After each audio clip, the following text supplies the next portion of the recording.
அரசியல் அனுபவம் வேணும், கொள்கை வேணும், கோட்பாடு வேணும், அரசியல் அனுபவம் வேணும், ஒரு நீண்ட பாரம்பரியம் வேணும், கொள்கை சித்தாந்த தெளிவு வேணும்னு சொல்றீங்களே.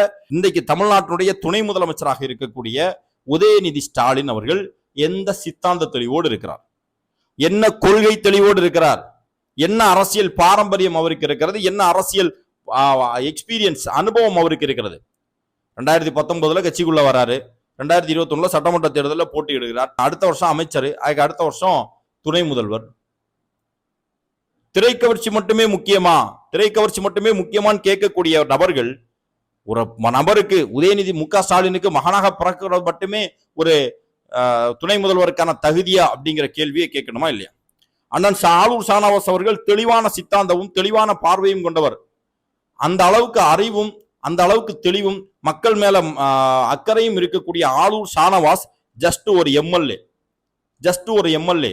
ஆனா உதயநிதி ஸ்டாலின் சட்டமன்றத்தில் துணை முதலமைச்சராக இருக்கிறார்.